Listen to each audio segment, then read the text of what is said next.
Imagine two retirees, Alice and Bob. They both retire with exactly $1 million. They both invest in the exact same S&P 500 index fund. They both withdraw the exact same amount of money every year to live on. And over the course of their 30-year retirement, the market gives them the exact same average return. On paper, their financial lives should be identical. But here is the reality. Alice dies at age 90, leaving a massive inheritance to her grandkids. Bob goes broke at age 78 and has to move into his daughter's spare bedroom. How is that mathematically possible? The only difference was the specific year they retired. Alice retired into a bull market, and Bob retired into a crash. This is not a story about picking the right stocks.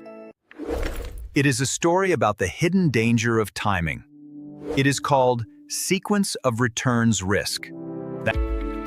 And if you do not have a plan for it, your average return means absolutely nothing. Most of us spend our entire working lives obsessed with one number, which is our average annual return. We look at historical charts and say, well, the market does 8 or 10% on average, so I will be fine.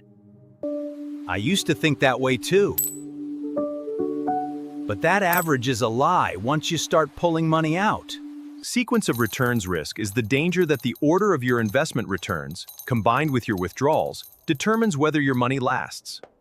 It turns out that getting your bad years early in retirement is mathematically catastrophic compared to getting them later. Today, I am going to walk you through exactly how this works, using a visual stress test I built. We are going to look at two portfolios with identical averages, but radically different outcomes. And then, most importantly, we are going to talk about how to bulletproof your plan so you do not end up like B.O.B. Bah! Most of us spend our entire working lives obsessed with one number, which is our average annual return. We look at historical charts and say, well, the market does 8 or 10% on average, so I will be fine. I used to think that way too. But that average is a lie once you start pulling money out. Sequence of returns risk is the danger that the order of your investment returns, combined with your withdrawals, determines whether your money lasts.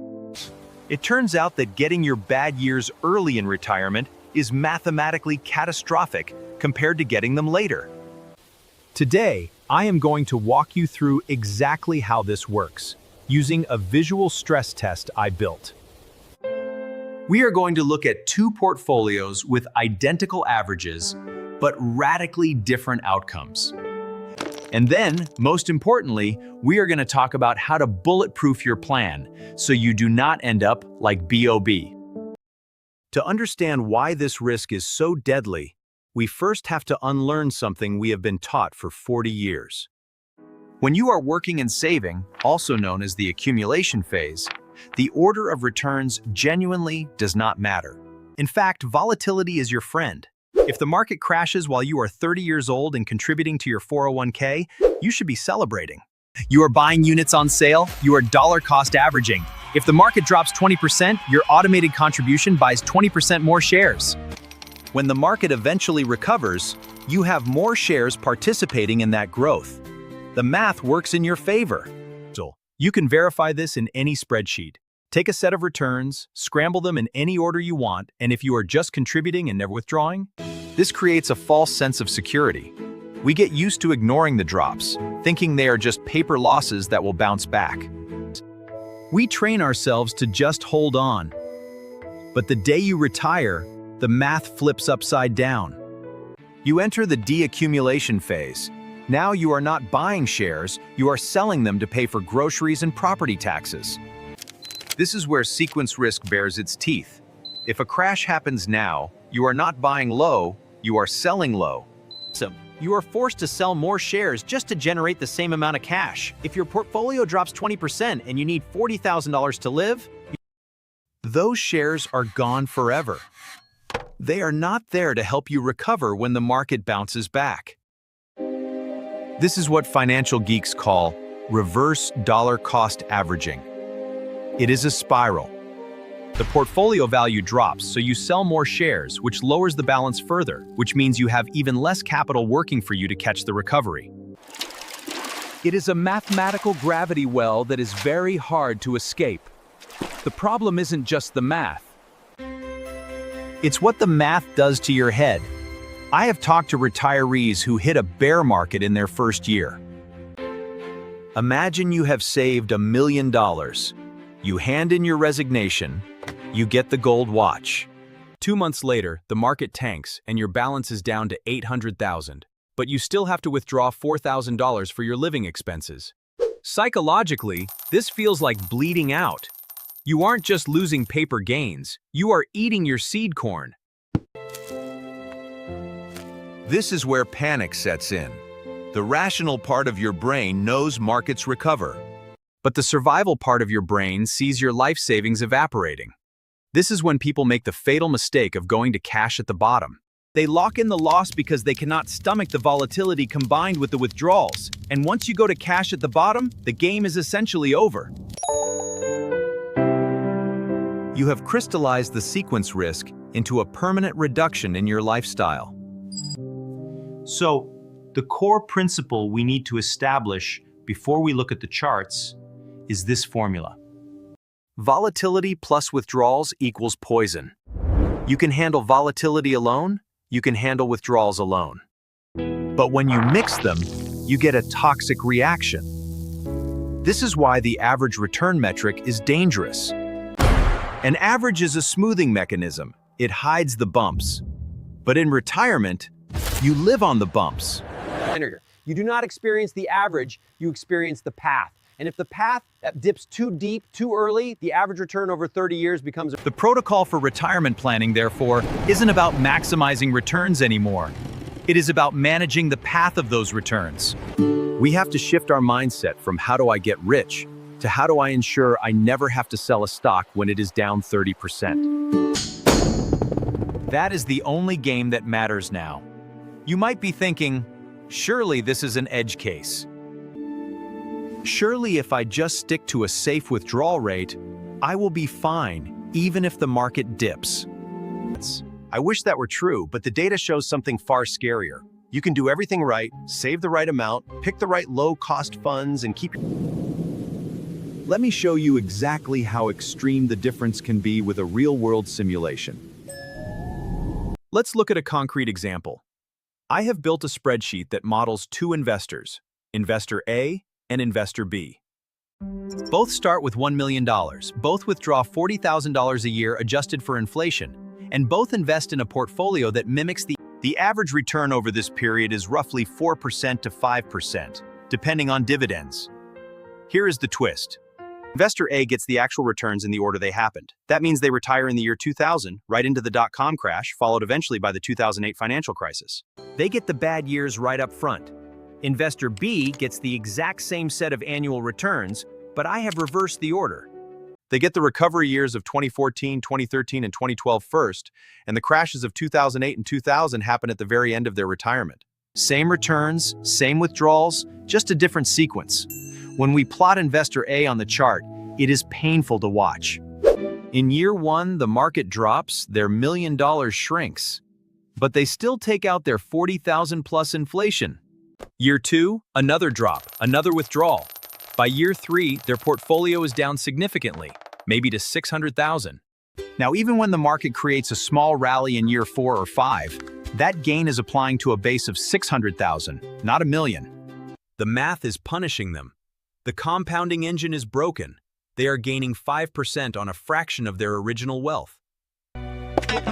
As we scroll down the sheet, we see the portfolio struggling to keep its head above water. By the time they hit the 2008 crash on the sequence, it enters a death spiral. This is what we call the point of failure. The money is gone. Now look at Investor B. Remember, they have the exact same returns, just reversed. They start their retirement with a few years of solid growth. The market goes up 10-15%. Their million gross earns to 1.2, then 1.4 million. They are taking out $1,000 with their base is expanding. By the time they hit the bad years, the negative returns, at the end of the simulation, It doesn't matter. They have a massive cushion. A 20% drop on a $2 million portfolio still leaves them with $1.6 million. They are practically bulletproof. At the end of the same 15-year period where investor A is nearly broke, investor B actually has more money than they started with. The difference in ending wealth between these two lines on the chart is hundreds of thousands of dollars. And again, I cannot stress this enough. The average return was identical. This simulation proves that the average return is a meaningless metric for a retiree. Investor A didn't do anything wrong. They didn't buy fancy sports cars. They didn't gamble on crypto. They just had the bad luck of retiring in 2000. Investor B didn't do anything smarter. They just got lucky with their start date. This highlights the inherent unfairness of sequence risk. It is the one variable you cannot control. You cannot choose what the market will do the year you hand in your keys. This is why standard financial advice often fails. Calculators that tell you you have a 90% chance of success are aggregating thousands of scenarios, but you only get to live one life. You only get one sequence. If you pull the short straw, you don't get a do-over. You have to build a plan that assumes you might be investor A, not investor B. Financial planners call the 5 years before and the 5 years after retirement the red zone. This is the decade where your portfolio is at its absolute maximum vulnerability. Think about it. When you are 25, you have very little money, so a 50% market crash doesn't lose you many actual dollars. When you are 85, you have hopefully spent down a chunk of your money, so you have less to lose. But at age 65, you have the highest balance you will ever have. A 20% loss on $1 million is 200 grand. That is a massive hit. This is also the moment you stop adding new money. The contributions stop and the withdrawals start. It is a complete reversal of flow. Because the balance is so high, the dollar value of the losses is maximized. Right at the moment, you lose the ability to replace that capital with income. This 10-year window is where the war is won or lost. We need to look at the math of recovery in this red zone. If your portfolio drops 50%, how much does it need to gain to get back to even?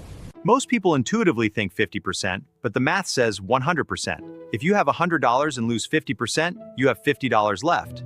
To get back to 100, you need to double your money. That is a 100% gain. That is hard enough when you are just leaving the money alone. But if you are withdrawing 4% a year while trying to recover, the math becomes nearly impossible. You are ask-a-possible. This is why digging a hole in the red zone is so dangerous. You aren't just digging a hole. You are digging a hole while someone is shoveling dirt back in on top of you. You have to prevent the deep drawdown in the first place, because the math of recovery implies a time frame you simply do not have. I want to circle back to the emotional side of the red zone, because spreadsheets don't have feelings, but you do. Imagine you retired in late 2007. By 2009, the news is talking about the end of the global financial system. Your portfolio is down 40%. You are watching your life's work evaporate. The pressure to stop the bleeding is immense. This is when people sell, and if you sell in the red zone, you lock in the loss permanently. You convert a temporary market fluctuation into a permanent lifestyle reduction. The stress of this can ruin your retirement even if you don't run out of money. Who wants to spend their first 5 years of freedom glued to CNBC? Managing sequence risk isn't just about the money lasting, it is about your peace of mind lasting. You need a strategy that allows you to ignore the news during those critical first years. The first and most effective defense is something called a bond tent or a cash buffer. The idea is simple. Do not sell stocks to pay for groceries during a crash. To do that, you need a source of spending money that is not linked to the stock market. You build a tent of safe asset cash that you might hold 2 to 3 years of living expenses in absolute safety. If the market crashes the year you retire, you do not touch your stocks. You utilize your resource reserve. You allow your assets times. Then you are at time to stabilize. If the market is down in year 1, you spend cash. If it's down in year 2, cash. Usually you spend cash. This strategy works because it breaks the correlation between your spending needs and market volatility. Remember the formula: volatility plus withdrawal equals poison. The cash buffer removes the withdrawals part of that equation during the volatility. You are still withdrawing from your net worth, but you are not withdrawing from the volatile assets. You are consuming your stable assets. This prevents that reverse dollar cost averaging we talked about. You are never forced to sell low. You are essentially becoming your own bank. When the market is bad, You loan yourself money from your cash reserves. It turns you into a contrarian investor automatically. You are buying low and selling high, simply by managing your cash flow correctly. I have to be honest about the downside. Holding 3 years of expenses in cash or short-term bonds creates a drag on your portfolio. If the market goes up 20%, your cash is sitting there earning 5%. You feel like you are missing out. It feels inefficient. This is called cash drag or opportunity cost. But you have to reframe how you see this money. This cash isn't an investment meant to grow. It is an insurance policy meant to protect the rest of your portfolio. You don't complain that your car insurance premium yields 0% return. You pay it so that if you crash, you don't go bankrupt. The cash buffer is the exact same thing, instead of ensuring that To implement this, you don't need complicated products, you just need buckets. Bucket 1 is your immediate needs, 12 to 24 months of cash. Bucket 2 is stability, 5 to 7 years of bonds or fixed income. Bucket 3 is growth, stocks. When you need money, you look at bucket 3. A stock's up? Great, sell some stocks. A stock's down? Leave them alone and take money from bucket 1. This simple decision tree can drastically reduce your sequence risk exposure. It puts you in control of the timing, rather than letting the market dictate when you sell. And that control is the difference between investor A and investor B. The second major lever you can pull is flexibility. The standard 4% rule assumes you take out the exact same inflation-adjusted amount every year, regardless of what the market does. That is rigid, and rigidity breaks things. A better approach is dynamic withdrawals. This means you agree to tighten your belt if the market tanks. If the portfolio drops significantly, maybe you forego the inflation adjustment that year. Maybe you cancel the big vacation. Maybe you withdraw 3% instead of 4%. Research from places like MIT and Vanguard shows that being willing to cut your spending by it turns a binary failure, I am broke, into a minor lifestyle adjustment. We are eating out less this year. It gives your portfolio room to breathe. Think of your portfolio like a breathing organism. When resources are scarce, it needs to hibernate a little. When resources are plentiful, it can be active. If you treat it like a machine that must dispense cash on a schedule, you will break it. Dynamic spending rules align your consumption with reality. And here is the cool part. Because this lowers your risk so much, If you are willing to cut back in bad times, you can safely spend more in good times. It is a trade-off between certainty and income. If you demand certainty, you have to spend less. If you accept flexibility, you can live a richer life on the same capital. Retirement is not a math problem with one fixed answer. It is a series of trade-offs managed over time. sequence of returns risk is the single biggest threat to your financial security in that first decade. But it is a manageable threat. It requires you to look past the average return and respect the volatility. It requires a buffer. It requires flexibility. And sometimes it requires the humility to say, I cannot predict the market, so I will build a plan that survives even if I am wrong. If you are 5 or 10 years away from retiring, do not just look at your number. Look at your structure. Run the Investor A test. Ask yourself, if the market crashes 50% the day after I quit, what is my plan? If the answer is, I don't know, you have some work to do. But now, at least, you know where to start. This video has highlighted the critical importance of understanding and mitigating sequence of returns risk in retirement planning. The key takeaways are clear. Average returns can be deceptive, especially during the deaccumulation phase of retirement. The order of your returns, combined with your withdrawals, can drastically impact your financial longevity. To protect your retirement, you need a robust strategy that incorporates both a cash buffer and dynamic spending rules. A cash buffer provides a safety net for your immediate expenses, allowing your volatile assets time to recover without forced selling. Dynamic spending, on the other hand, gives you the flexibility to adjust your withdrawals based on market performance, preventing a death spiral. This proactive approach transforms you into a contrarian investor, buying low and selling high, and most importantly, securing your peace of mind. Now it's your turn. Don't just watch this video and forget about it. Take action today to stress test your own retirement plan. Run the Investor A test on your portfolio. Ask yourself, if the market crashes 50% the day after you retire, what is your plan? If you don't have a clear answer, it's time to build your cash buffer and implement dynamic spending rules. Your financial future depends on it. Don't let sequence returns risk catch you off guard. Empower yourself with knowledge and a robust strategy. Your peace of mind in retirement is worth it. If this video helped you visualize the risk and understand the solutions, hit that like button so the algorithm shows it to more people who need to see it. And if you want to see more deep dives into the mechanics of money, make sure you are subscribed. Thanks for watching, and I will see you in the next one. This video has highlighted the critical importance of understanding and mitigating sequence of returns risk in retirement plan. It's not about predicting the market. The key takeaways are clear. Average returns can be deceptive, especially during the deaccumulation phase of retirement. The order of your returns, combined with your withdrawals, can drastically impact your financial longevity. To protect your retirement, you need a robust strategy that incorporates both a cash buffer and dynamic spending rules. A cash buffer provides a safety net for your immediate expenses, allowing your volatile assets time to recover without forced selling. Dynamic spending, on the other hand, gives you the flexibility to adjust your withdrawals based on market performance, preventing a death spiral. This proactive approach transforms you into a contrarian investor, buying low and selling high, and most importantly, securing your peace of mind. Now it's your turn. Don't just watch this video and forget about it. Take action today to stress test your own retirement plan. Run the Investor A test on your portfolio. Ask yourself, if the market crashes 50% the day after you retire, what is your plan? If you don't have a clear answer, it's time to build your cash buffer and implement dynamic spending rules. Your financial future depends on it. Don't let sequence of returns risk catch you off guard. Empower yourself with knowledge and a robust strategy. Your peace of mind in retirement is worth it. If this video helped you visualize the risk and understand the solutions, hit that like button so the algorithm shows it to more people who need to see it.